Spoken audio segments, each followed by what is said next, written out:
Hola chicos, espero que estén muy bien. Aquí su profesor Luis Daniel, una vez más, y hoy vamos a hablar de la parte 2 del impacto social y político de los medios de comunicación. En la parte 1 nos enfocamos en el ámbito político explotado por los medios de comunicación. En esta ocasión vamos a ver el impacto social que han tenido estos en momentos determinados de la historia. En estos momentos que nos permiten identificar el lado positivo que han tenido los medios de comunicación para organizar a la población bajo ciertas circunstancias especiales. Tenemos que hablar de una década que cambia de forma drástica la relación que se tiene entre el gobierno y los medios de comunicación en la actualidad. En la década de 1980, el gobierno está viviendo unas situaciones bastante difíciles. Las crisis económicas empiezan a ser evidentes, la desigualdad social está aumentando, los niveles de pobreza y, por supuesto, de separación entre el gobierno y la población están acrecentándose, la popularidad del Partido del Estado está disminuyendo y Miguel de la Madrid Hurtado llega como el gran rescatista de esta situación. José López Portillo, que fue su antecesor, no tuvo buenas relaciones con los medios de comunicación, pero Miguel de la Madrid se da cuenta del potencial que tienen estos, ese potencial de poder transmitir y manipular una idea a favor del gobierno. Por eso es que Miguel de la Madrid mejora las relaciones con los medios de comunicación y también, para llevar a cabo esta acción, funda tres instituciones: el Instituto Mexicano de la Radio, el Instituto Mexicano de la Cinematografía y el Instituto Mexicano de la Televisión. Es decir, el gobierno estaba apostando por controlar los medios de comunicación para poder llevar a buen puerto las políticas económicas, sociales, culturales de nuestro país en ese momento. Pero estábamos hablando del impacto social. Para esto tenemos que regresar en el tiempo a 1985, a uno de los capítulos más dramáticos de nuestro país, a uno de los capítulos que más nos duelen y que se repitió en 2017, el terremoto de 1985. Cambió de forma drástica no solo las políticas de prevención, contención y recuperación del gobierno ante un fenómeno natural, sino que también fortaleció la relación de los medios de comunicación. Empecemos con la radio. La radio, al igual que en años anteriores, había demostrado que era el único medio de comunicación capaz de poder transmitir un mensaje a cada rincón del territorio mexicano. Durante el terremoto de 1985 va a seguir demostrando esa eficacia, ya que tanto en sus transmisiones de AM o FM logró, logró mediante sus comunicados organizar tanto a la población civil, al gobierno y a las organizaciones no gubernamentales para poder llevar a cabo acciones de recuperación y de rescate de la población afectada en la Ciudad de México. Esto nos lleva a una conclusión de que la radio en ese momento fue la voz de todo el pueblo mexicano para poder organizarse. Y no solo la voz del pueblo mexicano, sino también la voz del gobierno para poder llevar a cabo acciones pertinentes para solucionar la crisis. Por otra parte vamos a tener a la televisión. Aquí es cuando empieza a jugar su papel esencial de conectar tanto a los mexicanos que están fuera del país como a los mexicanos que estaban dentro. Gracias a sus transmisiones, por ejemplo, del periodista Sabludowski, se lograron identificar los lugares con mayor impacto y se llevaron a los rescatistas lo más rápido posible.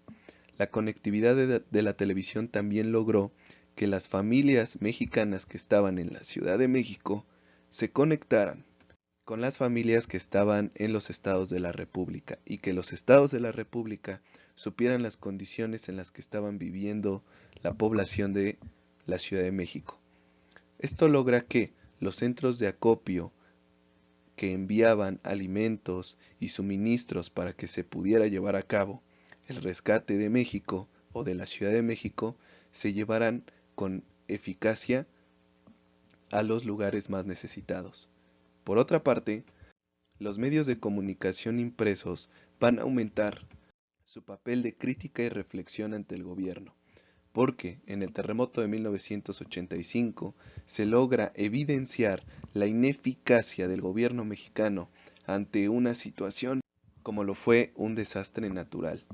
Les vuelvo a repetir, antes de 1985 no había medidas de prevención, contención y recuperación, y después de 1985, a través de la crítica de los medios impresos, empieza, por ejemplo, el ejército a crear el plan de N3 y el gobierno a crear medidas de prevención y contención. Es decir, los medios de comunicación jugaron un papel ejemplar para poder sobrellevar la crisis de 1985. Y no solo fue en 1985. Si ustedes recuerdan, mis niños, en el 2017 hubo un terremoto casi de igual magnitud, en donde los medios de comunicación y la población civil demostraron una vez más que no solo el gobierno tiene la capacidad de poder solucionar una crisis, que cuando los mexicanos se organizan, somos capaces de muchísimas cosas. Pero hay otro medio de comunicación que aparece y que se consolida en los años 90 y que en los años 2000 va a jugar un papel fundamental: el Internet. Si bien las primeras incursiones en las telecomunicaciones por parte de México se dan también en 1985, cuando lanzan los satélites Morelos 1 y Morelos 2, no es hasta 1990 cuando el Internet se vuelve cotidiano en la vida de los mexicanos, y desafortunadamente en los 90 no es para toda la República, solo es para algunos sectores de la capital o en algunas ciudades, como Guadalajara, Monterrey o Puebla.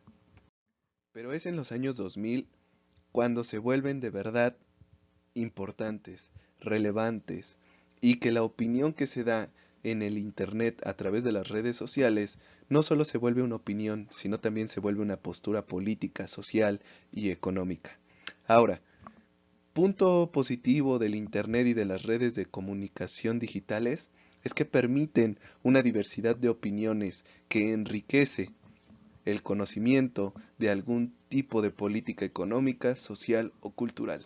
El aspecto negativo es que no hay un control de la información que se está desarrollando en Internet y por consiguiente en muchas ocasiones llega a ser imprecisa, poco veraz, poco eficaz. Pero eso no quita la relevancia que tiene Internet en la actualidad. Tanto así que en esta época de contingencia, en esta crisis que se da a través del COVID, el Internet nos permite comunicarnos y llevar a cabo las dinámicas que no podríamos hacer de forma presencial, como lo son estas clases.